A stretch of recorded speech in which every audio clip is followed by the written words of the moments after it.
Shut up and sit down. All right, everybody, we've got a great episode for you today. Today we're talking with Dan Infalt, the hunting beast, and we're kind of going about it a little bit different. We're going to shy away a little bit from the bed hunting, how do you locate a bed, and just kind of go into the deer hunting, the woodsmanship part of it, about how to read a property when you step on a property, what you're looking for in terms of sign, and then naturally that all goes back into bedding. So how far is it from bedding and things like that, and to get Dan's take on that, as well as they're coming to Michigan for the Public Land Challenge with Tethered as well as the hunting public. And with us being in Michigan, we're really excited to see these guys step onto Michigan soil and kind of do their own thing, and see how it kind of stacks up against the way that we break down properties, the way that we look at things, and to see if Michigan really is as bad as everybody says that it is. But before we get to that episode, I just want to give a shout out to our newest Patreon member, Alex Plew from Kansas. So we got Kansas, Wisconsin, Louisiana, and a bunch of people in Michigan.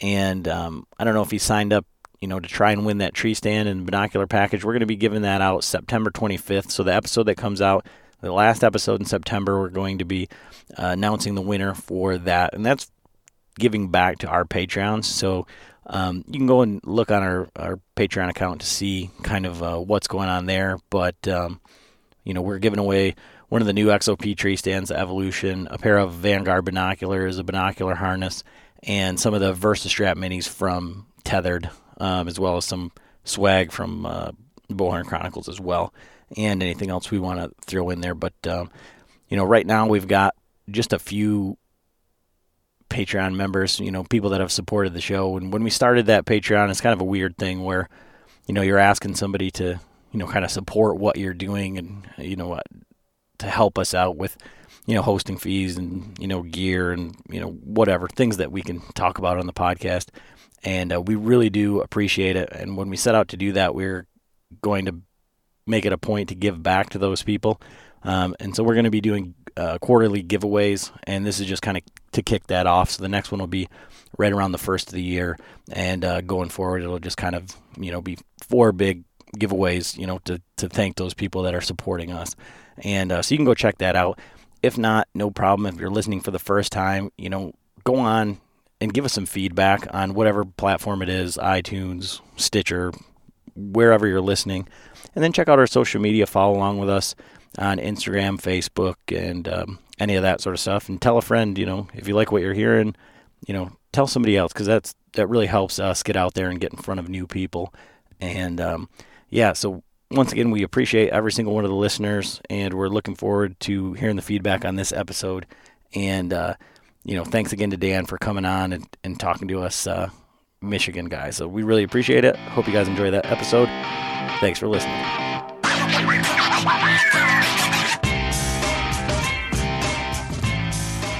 Hey everybody, Adam and John back with another episode of the Bowhunter Chronicles podcast. Today we are joined by a special guest, the big buck serial killer Dan Infalt, to talk a little bit about woodsmanship, kind of finding deer sign, kind of reading sign, and things like that. So how are you doing tonight, Dan? I'm doing pretty good. Yeah, your season is starting here in the end of this week, right? So this is kind of crunch time for most people. Are you kind of more relaxed going into it just because you've got everything picked out, or are you like the rest of us, like it's the couple days working up to Christmas? Well, it's always exciting going into hunting season. I've got high hopes for certain things, but I got realistic goals too. Yeah, I think that's where we try to be a little bit grounded.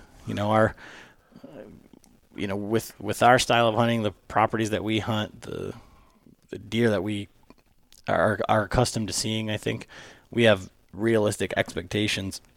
And one of those things I think is for us being in Michigan and public land and all the pressure and, all the stigma that goes along with that.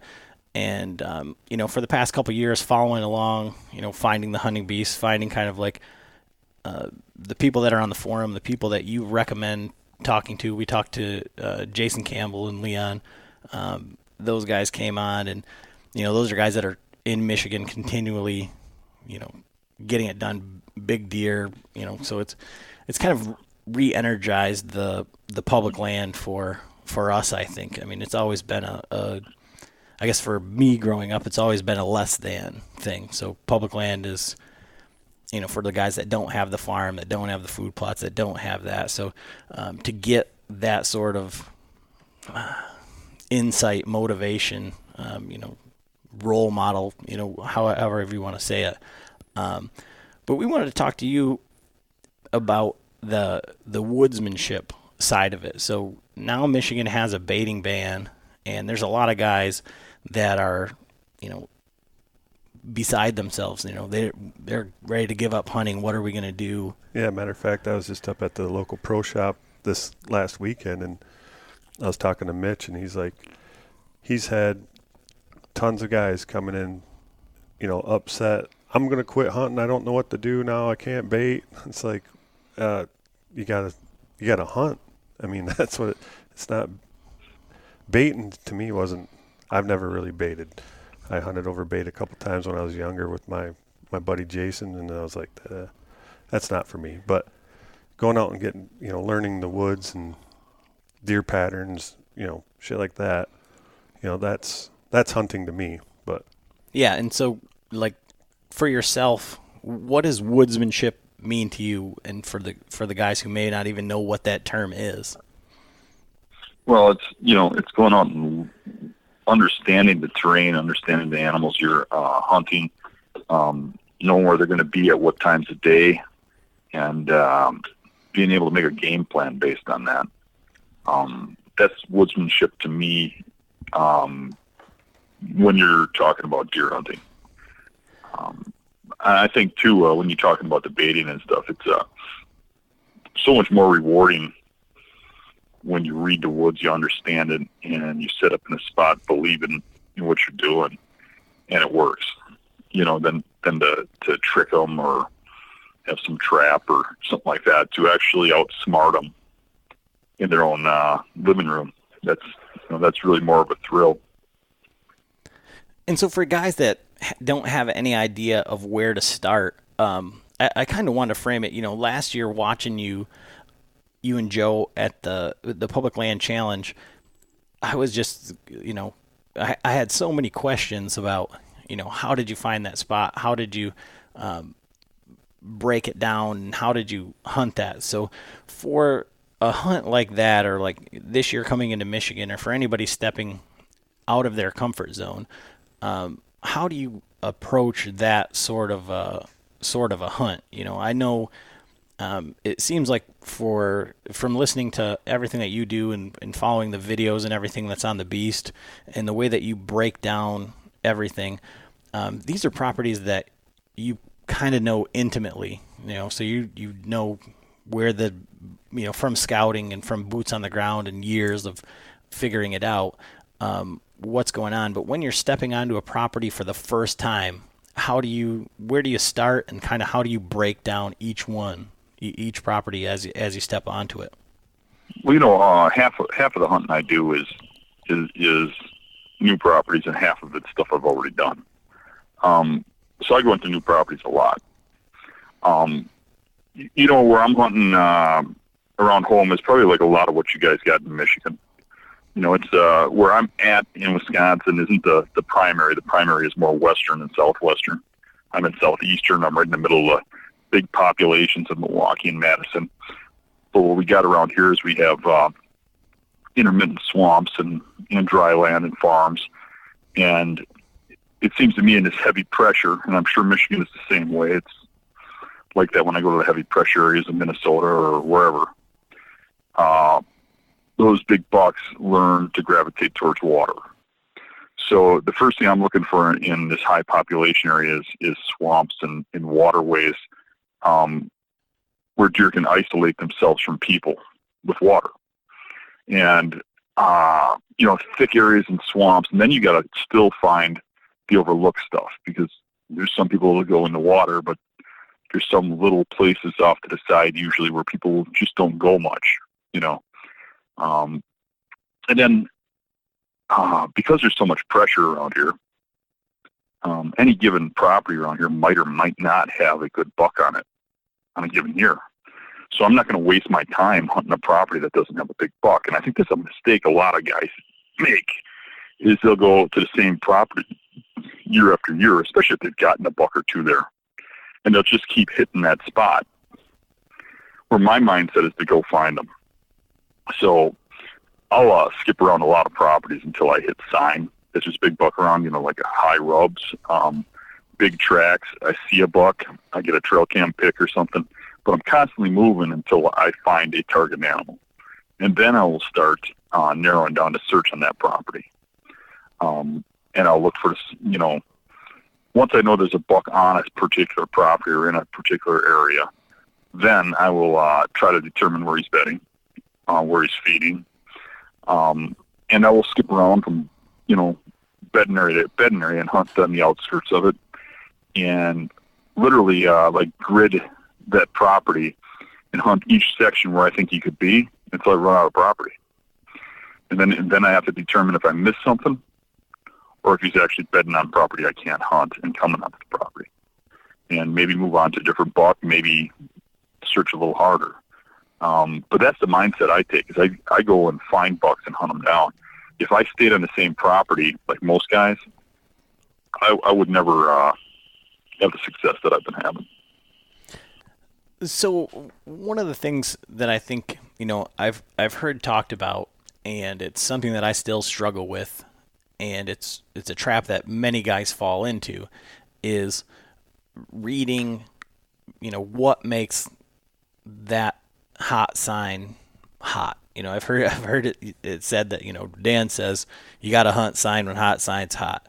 Well, everybody sees that rub that's on the way in, or that scrape and things like that, and it might be fresh, but there's, you know, 2 ladder stands and, you know, flagging tape and everything all the way around it. And so are you looking... Well, signing created equally. I mean, you get guys that are, you know, every time you find a giant waist-size rub on public property around here, there's 3 tree stands surrounding it. But that doesn't mean that there's a deer going to come in there and you're going to shoot it. If people just set up over the top a big sign, they're just going to be hunting like everybody else, because that's what everybody does. And you're going to have results like everybody else. So really what you have to do is be able to read that sign. And you have to be able to use common sense instead of the excitement of seeing this giant sign, and say, is this being made at night or is it being made during the day? And the location of that sign is what's going to tell you that. I mean, if you're in the open hardwoods, it's obviously a deer's not walking through at least a respectable buck isn't walking through the middle of an open hardwoods in broad daylight. They're just, you know, they're going to be on the edge of the thick, the edge of their bedding area when they come out in daylight. And by the time they get to that woods, it's nighttime. By the time they get to the edge of food, it's nighttime. You know, unless you catch them, you know, right at the first days of season, or maybe that 1 or 2 days that they really freak out during the rut, you got to really push those limits. So finding that sign in the middle of the woods or something is helpful, but that's telling you the buck's there. You still got to be able to read where that sign's, you know, what time of day that buck is using that sign, you know, in order to hunt it. And so one thing you said right there was the first couple of days of the season, or when the rut is peaking. How are you differentiating sign at different types of the year? Because early season is relative. Your season starts, you know, what, September 15th or somewhere. Yeah, it's a whole different ball game from yours, yeah. Yeah, and ours, you know, you'll be here. I mean, you guys have really set yourself up for a real adventure, because you're coming here the opener of bow season here in Michigan. So you're going to run into everybody that has the day off. That's right. When we start seeing the lull, it's when the lowest period of the season is for seeing deer activity, is right when we're going to come over there and hunt. But you still have the excitement of nobody's really been pounding the woods yet. So, right. But literally in Wisconsin here, I've shot my 3 biggest bucks before your season even opens. Yeah.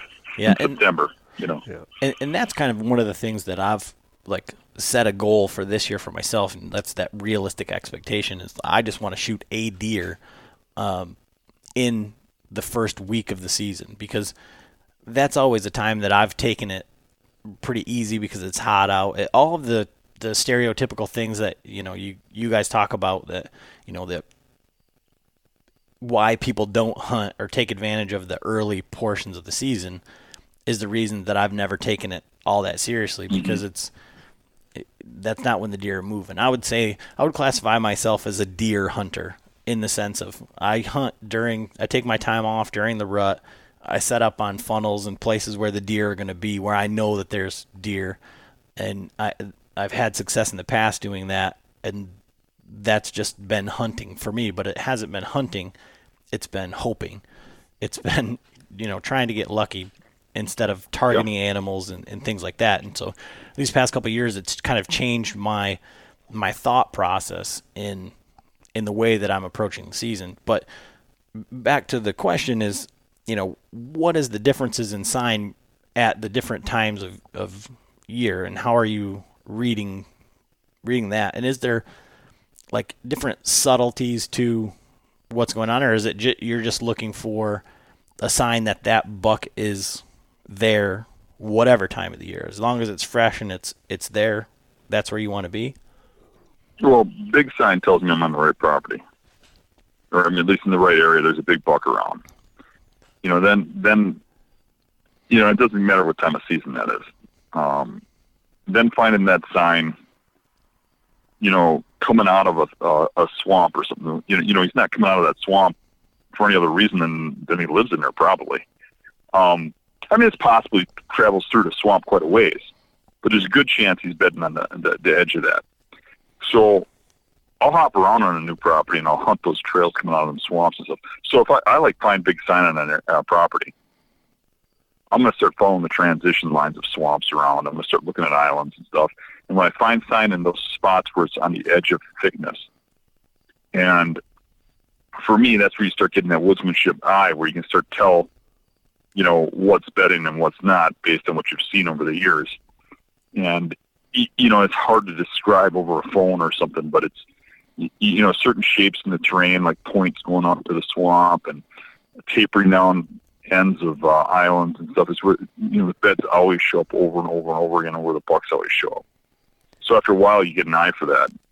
So now when I see sign coming out of something like that, I'm setting up where I think I'm probably within about 100 yards, usually 75 of that bed. So I'm sneaking in there with mobile equipment really quietly and setting up. And I have a lot of action all year, but the giant bucks, you got to work for them, no matter where you hunt, especially on public. So, it's a matter of hunting down a property like that and just moving through. And I think where a lot of people make a mistake is they find real good sign coming out of something like that. They set up, nothing comes out, and they go back there again the next weekend, and the weekend after that, and the weekend after that, and the sign kind of teases them. But if you're not killing that deer, there's a reason, and there's a problem. Something's going on. Either the deer's coming from someplace else, or it's not the animal they think it is. Maybe it's nighttime movement. And once they've been in there a couple times, that deer knows they've been hunted. So by just moving around and keeping it fresh, they're going to get on more. And just for a point, like I broke down the deer I've shot, and graphed it. And I see more and shoot more deer during the rut, which is what you'd think, right? Mm-hmm. But when you look at it, the biggest bucks I've shot and the oldest ones have been around opening week and have been around the very end of the season. But during the rut, you're usually shooting the middle class ones, the 2 and 3 year olds. Those bigger ones, they don't move much different during rut than they do early season or late season. They still don't run around and run through those funnels like all those younger deer. They make a mistake here and there, but they didn't get that big on Michigan's public land by running around through all the funnels during the rut. How far down a ridge do you think a buck like that could run before he'd get shot in Michigan? There's tree stands everywhere, aren't there? Yeah, absolutely. Right. So they're moving real short distances out of that thick stuff. They're staying in areas where they really feel like they're safe. And the thing that makes them feel safe is they don't smell humans there. They don't run into humans. So what you really got to think about is what is everybody missing? What are they forgetting? You know, I'm keying in on spots that are adjacent to parking lots because everybody thinks you got to go away from the parking lot. I'm keying in on stuff where you got to cross something nasty or remote or, you know, places where people just don't go for whatever reason. I mean, there's no place nobody goes, but it's the places people don't go very often that you have that action. Those bucks key in on those spots. So if you think of it more of a game of like cat and mouse, I mean, think about people were hunting you. People are going to search for you on that property. Where would you hide? And then look for deer sign in those spots, and that's where you're going to find your bigger animals. And when you talk about sign going in and out of these places, what are you looking for other than those scrapes and rubs that are indicating that there's a big buck or a mature deer going in there? And, you know, I think, like I said, that's the trap that everybody falls into, is that they see that rub or that scrape and they say, well, that's got to be it. And I've heard you say before that if there isn't a large density of bucks, you know, those big bucks don't make those rubs. They don't make those scrapes. Well, they still rub. They just don't rub as often and as much. So you might not have a rubbed up bedding area. So what you're describing there is probably the case where you're at. You don't have very many mature bucks. So a mature one doesn't have to defend his territory. There's nothing that'll go near him unless there's two of them. So where he calls home, his little hiding area, might not have all those rubs, but they still have tracks, and there's still going to be rubs on the property. So I'm going to hunt down the property where I think the bedding areas are, but not necessarily based on the sign. And that's a hard one because even I want to see some sign, you know, because that confirms that you're in a good spot. But a lot of times it's tracks or good trail coming out, and you throw a stand at it because it looks like that's where something big should be living, whether there's sign coming out or not. And my very biggest buck was, scored in the upper 180s, and I watched that buck bed in the same spot for 2 years straight on a west wind all the time. I've seen him there 20, 30 times. Every time I'd look for him, he'd be there on a west wind. But you couldn't get near him because it was an open area. I even picked up one of his sheds right out of the bed. And I ended up shooting that buck right in that bed. And after I killed him, another giant showed up in that same bed like 2 years later that I didn't get. Actually, I did, but not there. I got him a couple years later. But that bed, you could walk a 200-yard perimeter around it and not find one scrape or one rub. There was no sign that deer was in there. It was hard ground. You had to know where the bed was. But it was one of those overlooked spots where you think, well, that's where I'd kind of hide if I was hiding here, you know? And so how did you key in on that spot with the lack of rubs or sign? Was that it tracks or I scat? I found it scouting. Okay. So I went in there in spring and found it. I kind of tracked it down, you know? But that's not to say I don't do that in the fall too, is figure those areas out. The difference is I can't, in the fall, I can't walk over there and look at the bed and say, yep, this is a bed, and then go set up on it because now you screwed the spot up. So in the fall, you got to take an educated guess and do a perimeter around it, try to find a trail coming out of it, set up and hunt it. Or if you have an area where you think you might be in this area, but you can kind of see the area, sit back one day and watch it instead of jumping in there, and going for broke, and then the deer comes out a little further over or something, but you screwed the area up. So sometimes I'll sit back if I can see a bunch of what I think might be bedding and just watch it for an evening, and then move in for the kill. And so on that note, when you're going out of state or, you have a finite amount of time, like let's say on these public land challenges or out of state hunt, how much time do you spend scouting versus hunting, or how do you break down say a week? You've made your phone calls, you have an area that you want to check out, but you've never been on the property. How are you? Okay, well, let's look at what I did in Minnesota. I mean, that's a good breakdown. When we went to Minnesota for the Public Land Challenge last year, we had 1 week. We found out about a week, maybe 5 days prior, exactly where we'd be. So I pulled up maps of the public properties over there. I called some people I knew in the area, and I said, what properties hold the better bucks? Then I mapped out the properties. Then when we got there, I didn't plan on hunting mornings. Mornings suck in early season anyways. Your evenings are your best time for kill. So we spent our morning scouting. So we got up pre-dawn, drove to our spots to arrive there at a little after light, and did some scouting, looking around, looking for sign. And then when it got more into the day, we followed the transitions looking for sign, hoping that we would run into sign coming out of what looked like bedding, the hunt. We weren't finding much good sign because we tried targeting swamps, because our idea with that one was it was September, so we knew deer were going to be hitting the acorns, and we knew there was a heavy crop in that area. So we felt that hunting in the hills would be fruitless, because in the hills, where those bucks bed on leeward sides, they're just going to get up and feed right where they're at. But down in the swamps, we felt there'd be isolated islands of oak trees and such. So we went straight to the swampy areas. And that didn't work out too well, because there was no oaks in any of the swamps we were looking at. And we started running into other guys from the group that had targeted the same stuff, looked at the same maps, and were targeting the exact same spots, because everybody in that challenge is right the same school that I'm in, They read your book. So we were actually hitting the same spots as other people. But luckily, I mean, everybody was pretty open, and we're really, it's not really a contest, it's a challenge of yourself. So we were pretty open about where we were hunting and stuff amongst each other and what we're seeing. So when we started hearing certain people were hunting certain spots, we just backed out and looked for something else.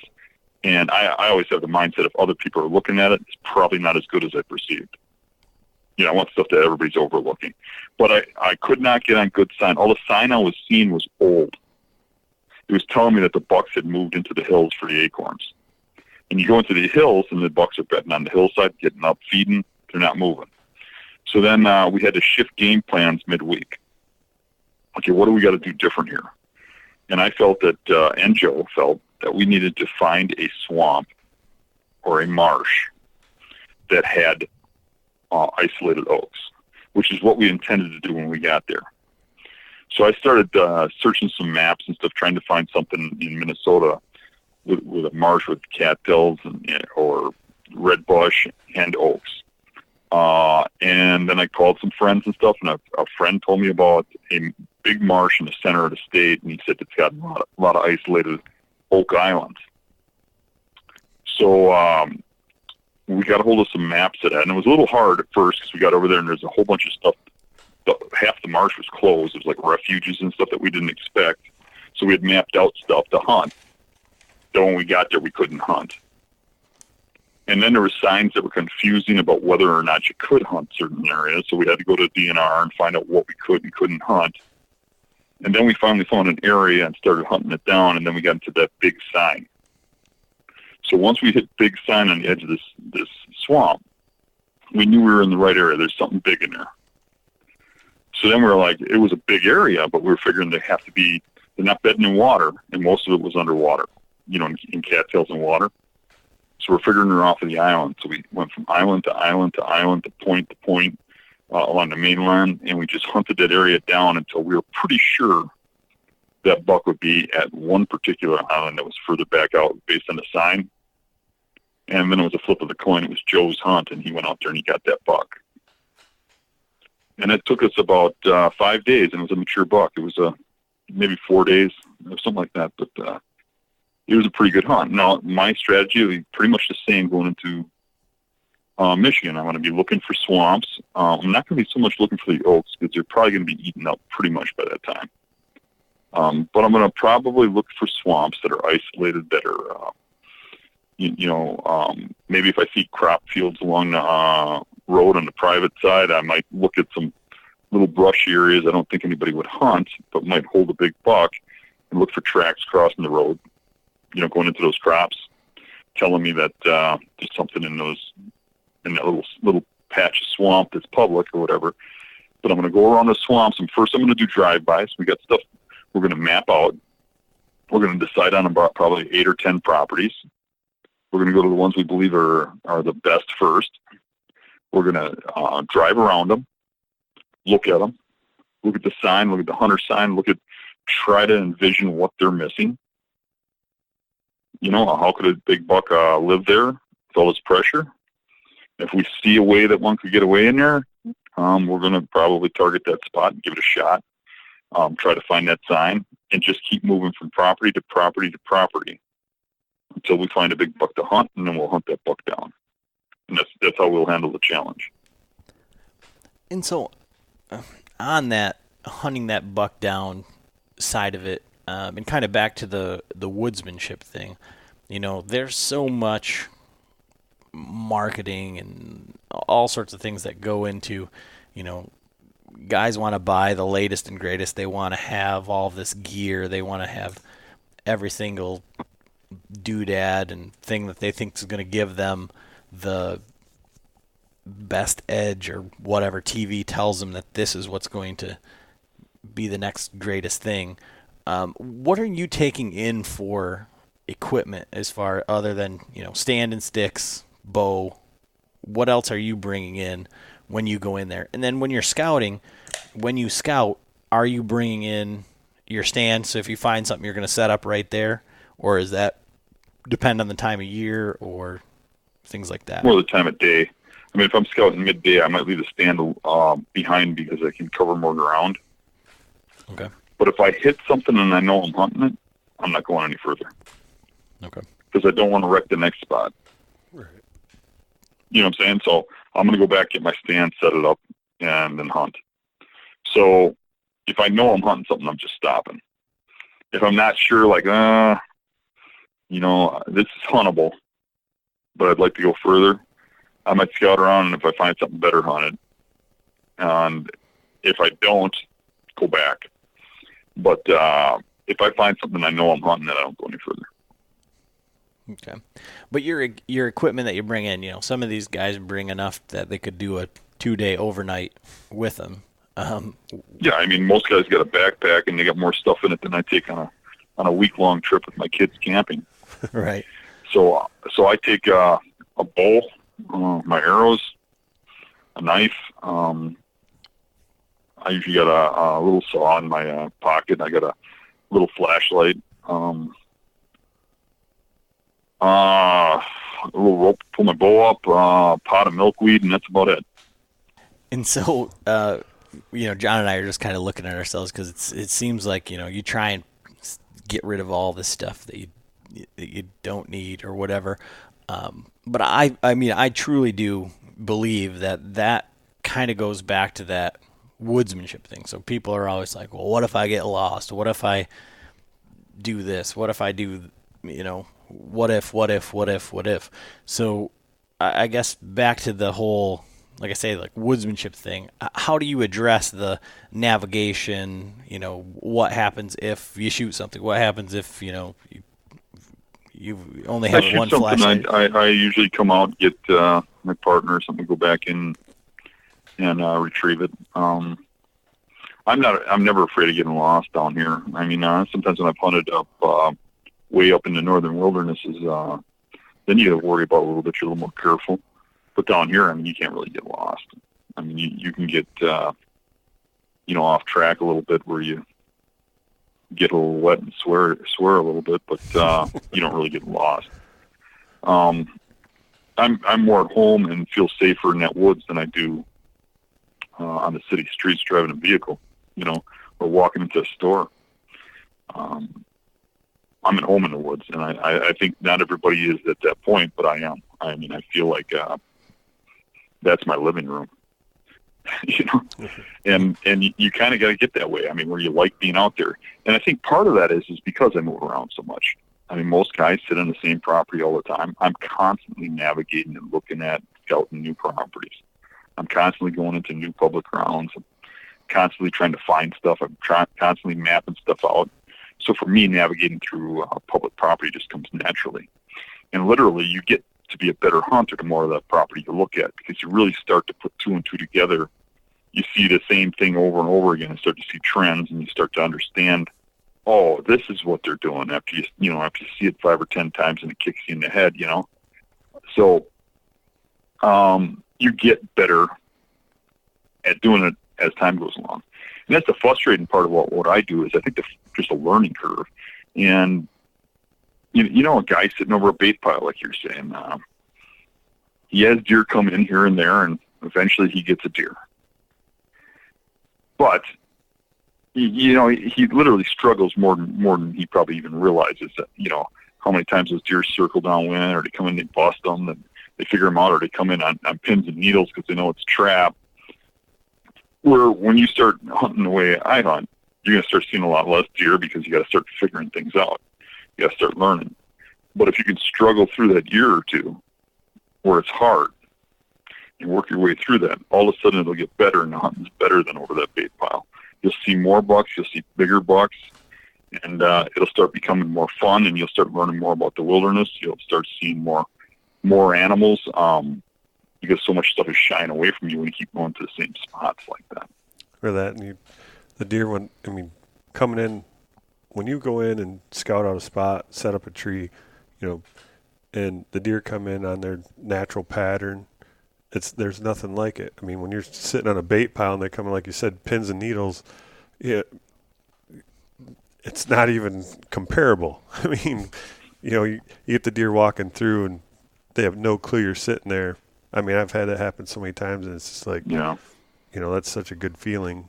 You know, like that deer has so no idea. I just put up a video today. You probably haven't seen it because it literally went up an hour ago, but it's of a buck Mario shot. And there's just a glimpse of the tree he was in, but he was in a tree that's no bigger around than my leg, out in the middle of a cattail swamp, up 5 sticks, where you stick out like a sore thumb, and he had bucks around him the whole day and not one saw him.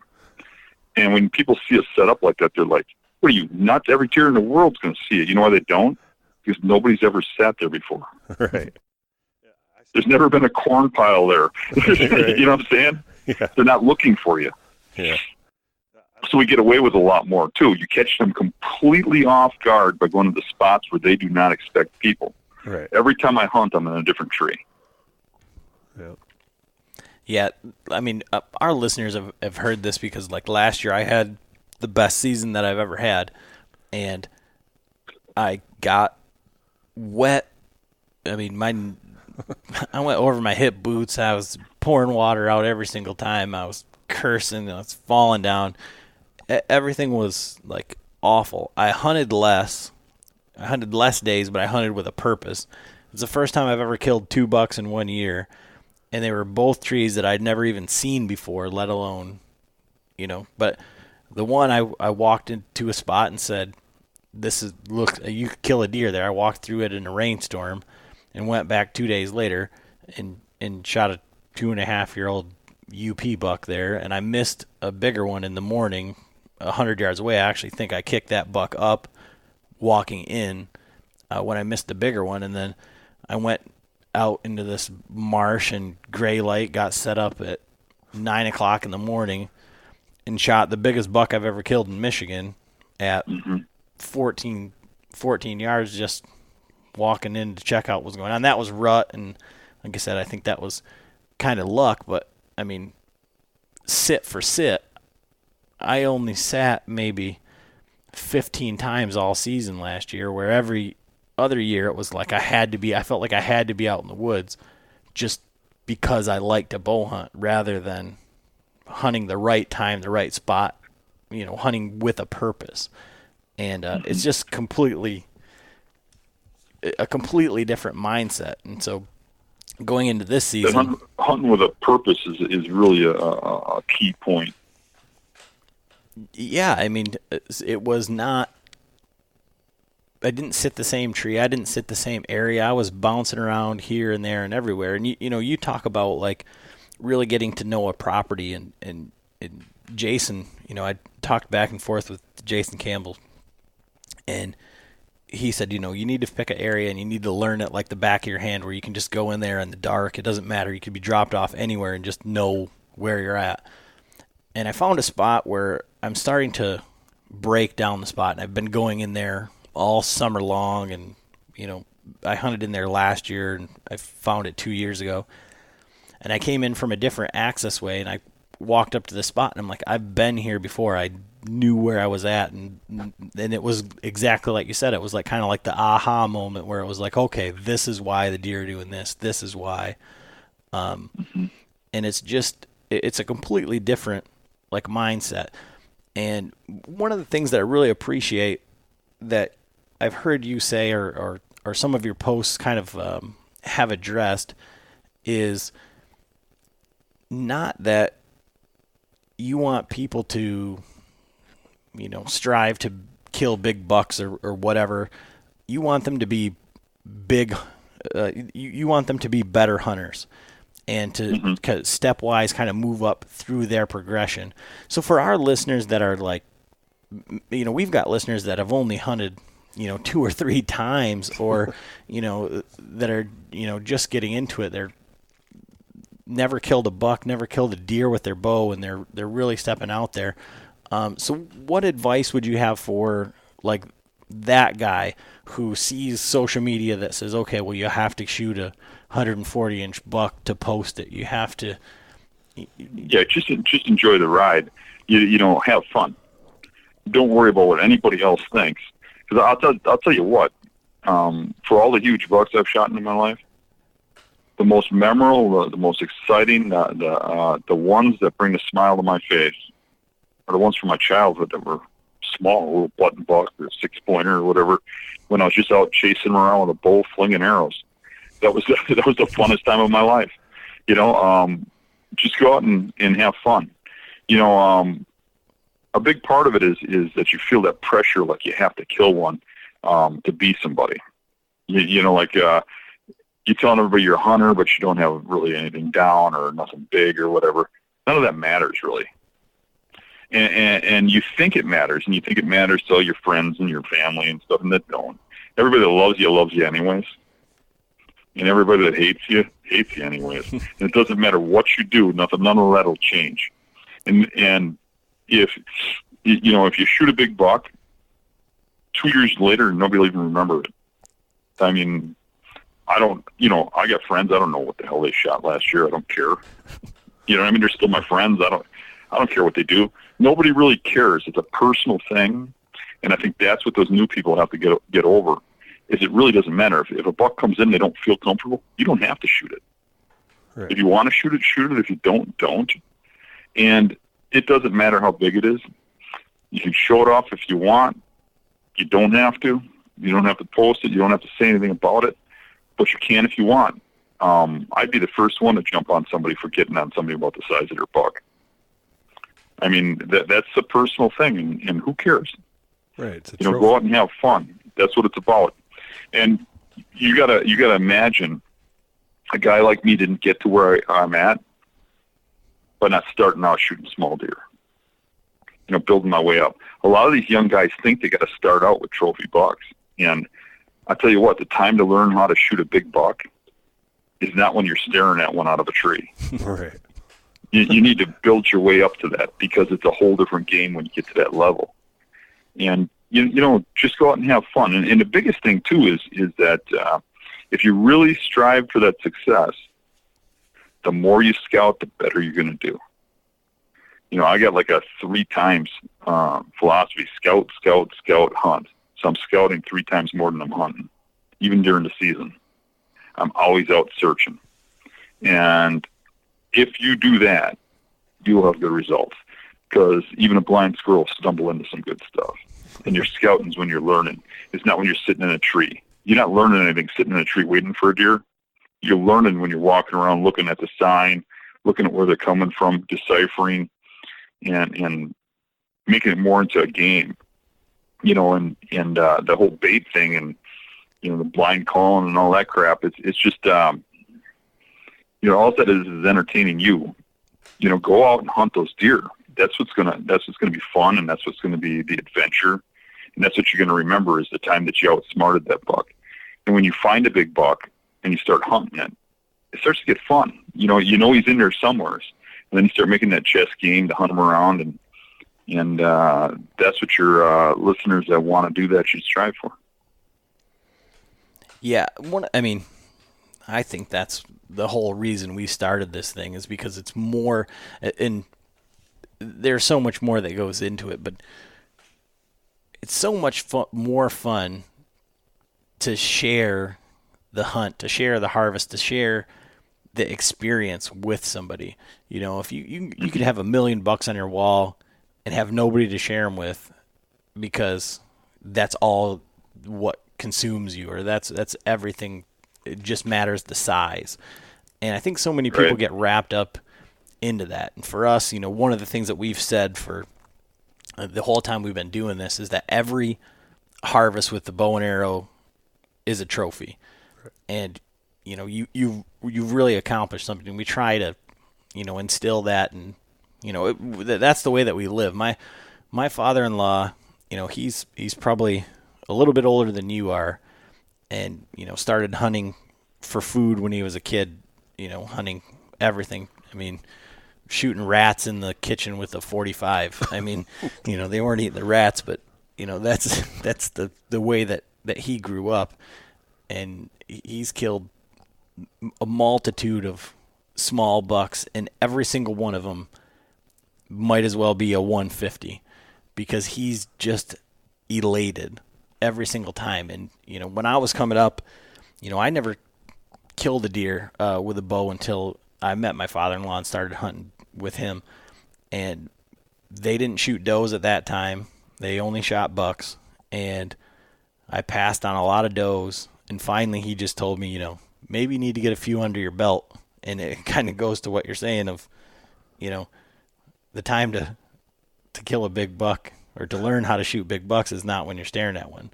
And it's just all about the ride, having somebody to share the experience with and to have fun doing it. And on that note, like, you talked about, you posted a video of yourself and Joe's strategy for hunting Michigan and how it's not really a contest. I think, outside of yourself and Joe, we met everybody that was at the Public Land Challenge last year, and they're just a great group of guys. Not saying that you're not, we haven't met you. But, and the tethered guys are great guys as well. And I don't think anybody's expecting it to be a contest. I think for us guys in Michigan, we're really excited to see, you guys come in here and really put on a show, kind of break it down your style for everybody. And I think that camaraderie is kind of what drew everybody to the Public Land Challenge last year and why it was such a success. It wasn't a contest of who's going to do what. Who's going to shoot the biggest buck. Right. And so what are your expectations coming in? Because, personally, I think I speak for, I've spoken with a lot of different guys that are following along pretty closely with this from all of the camps.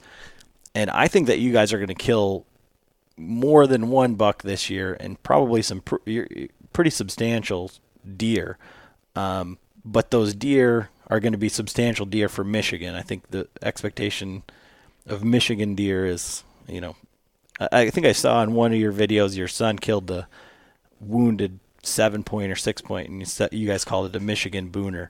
So I think, but what's your? I hear so much mixed stuff from Michigan. I don't really know what to expect. I'll tell you, it gets pretty overwhelming that we're even doing this, because it is getting so popular and so big that you would not believe the messages I'm getting. I'm getting right now, ever since I put that video up about me and Joe's plan, I've been getting about 150 messages a day about going to Michigan. I think people are really excited about us going there. Oh, for sure. But I mean, they go in.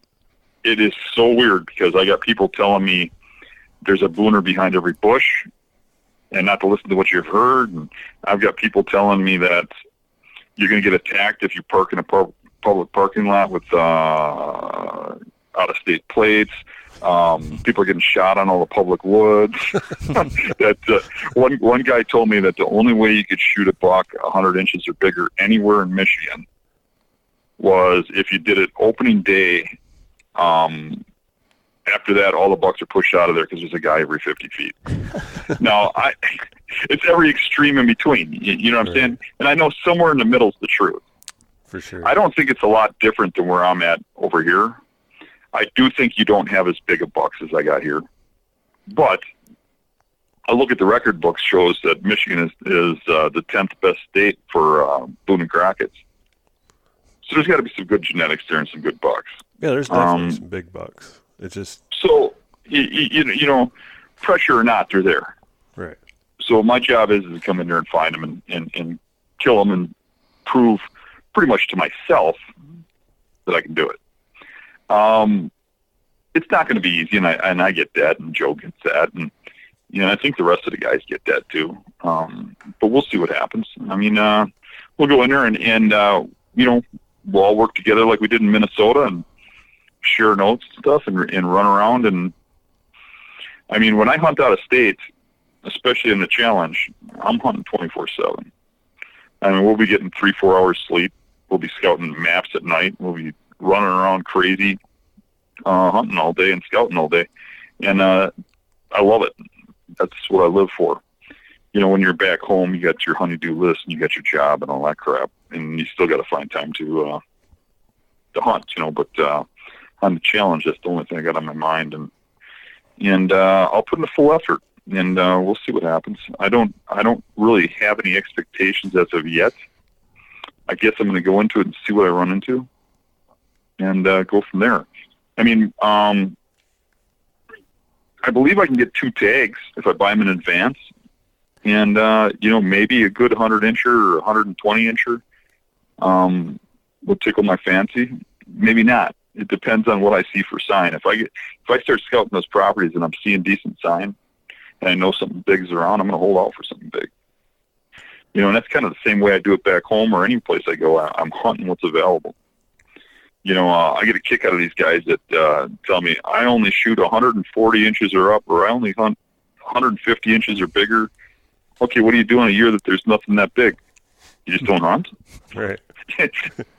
So, I'm going to set my goals based on what I see and what I think I can do and go from there. It should be fun to watch. It should be fun to watch us break down the properties, and I'm going to try and be better about talking about what we're doing and where we're going and how we're doing things, and hopefully that helps people. When you say you're using maps and stuff, do you use Onyx? This will be the first year I'm using Onyx because I never had a cell phone before. Yeah, I had a little flip phone for contacting people. Now I got a cell phone. I put Onyx on it, and I think the main objective of getting this thing was Onyx. Right. But I got it on here, but I don't see too well either. It's hard for me to see the screen on it. I'm sort of used to the paper maps and stuff, and I'm not used to the technology. I really am pretty old school, but it looks like a pretty good system. So we will be using it. We used Joe's Onyx last year, and I really liked it. Yeah, I just put up a post. I think probably the last post that I put up on our website and all of that is me teaching my father-in-law and his hunting partner how to use Onyx. And we're sitting at the thing, and they got their readers on, and it was like a episode of Grumpier Old Men about what does this button do and how do I do this and which one. And So it was a lot like that. But yeah, I mean, I think everybody's excited to see you guys come to Michigan. We've talked with Zach from Hunting Public at length, both on air and off the air, about coming to Michigan, and he said, we're going to come there eventually. Everybody says that it's so hard and everything like that. And I can tell you, last year, like I said, getting lucky, whatever. I mean, I shot a 100-inch buck November 9th. In one of the most pressured areas. I won't even hunt there anymore. Because of, there's a tree stand literally every 100 yards. And pull into the parking lot, and there's 8 vehicles and a campfire. We passed it. We drug that deer out. These guys took off on mountain bikes, and there was a campfire in the parking lot with a big tent set up when we drug that deer out of there. And they never saw us. And then the buck that I had seen the day before got harvested right around Thanksgiving on a bow only property that was 140, 150 class, and I saw him 2 years ago.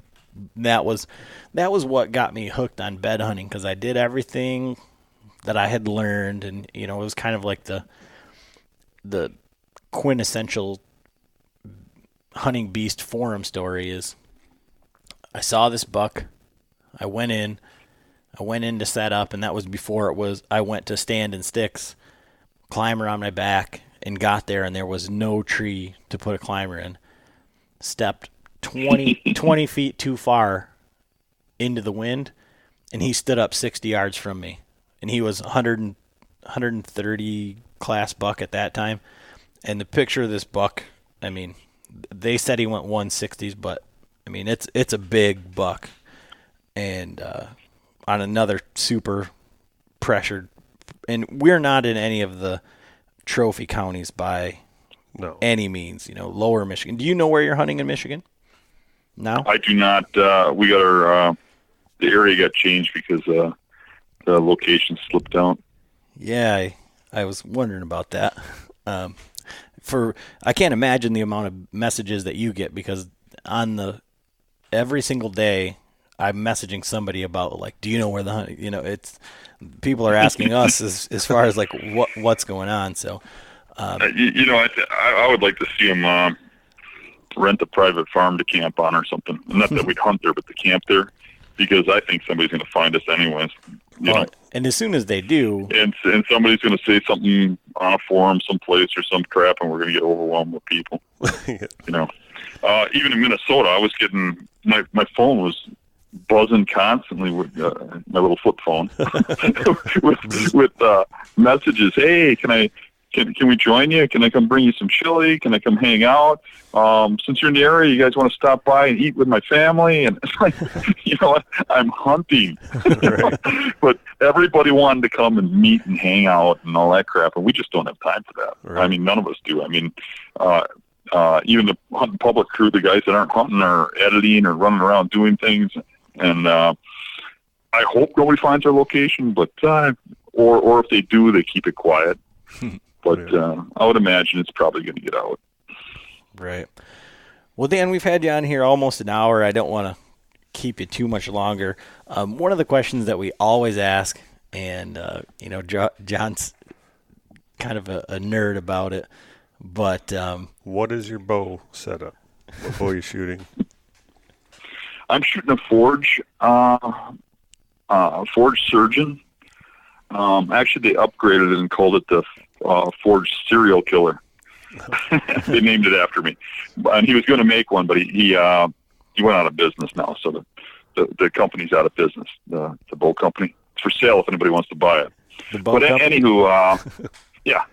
So he's a friend of mine, so I like shooting his bow. I don't know, maybe I'll switch up in the future here, but for right now, I'm still using it. I like it. It's 65 pounds. It's long axle to axle, and I need that because I got a really long draw length. My knuckles drag. I use almost a full length arrow. I got muzzy broadheads at the moment, but I got a bunch of those 6 broadheads coming in. Okay. I'm gonna try them out, and if they fly right, I might hunt with them this year. but I haven't tried them yet. I like the muzzies, but I'm getting sick of the muzzies quality. They're starting to make them out of China or something, and sometimes there's no flutes cut in them. Sometimes you're a little bent, and I don't like having to throw one or two of them out when I get a pack. So, but I like what muzzies do. They, when you got them right, they fly right. So that's where I'm at. And that bow is circa 19. What year? When did he make that bow? He built that for me 2 years ago. Okay, so it's not an old. I guess I just you just imagine me in some old antique, right? Well, I mean, I've seen some of the videos, and they all, the videos are here and there. So it's very interesting because so many people put so much money into, and us included, we're not immune to it, but right. It all ends up being gear, and yep. Forge made a pretty clean bow, and their top end bows were like $600 or $700. He never charged all that money, and he always said that that's because he never paid off sponsors or gave away a whole bunch of free bows or anything like that, like all the other companies, so he was able to keep his overhead low. But it seemed like he kept the bows pretty plain too, looking and stuff. But they shot right, they're fast enough for me, and they kill what I shoot at. So I killed giant bears with them, and I've killed a lot of bucks with them, so I'm happy. That's another thing we might have to have you on for is a bear hunt. So we had planned on drawing bear tags this year, and just for whatever reason we didn't get drawn. My family's got 240 acres up in Menominee County, Michigan, and bear tags on private land aren't super hard to come by, and we just didn't get drawn. But we had one of our buddies on here from Death by Archery, Adam Ingweiler, and he said he shared a bear camp with you, and we've seen a lot of your bear hunting stuff, so we might be hitting you back up here in the future for some information about bear hunting, because I know that may be one of your other vices. Yeah, that's a real passion of mine. So, but yeah, like I say, we appreciate your time here, and we're going to be following along just with like everybody else in the country, but especially Michigan for the Public Land Challenge. Is there anything that you want to promote or say to the listeners or anything like that? No, not really. I think we're good. Awesome. We appreciate it, Dan, and thanks for being on with us tonight. Thanks for having me.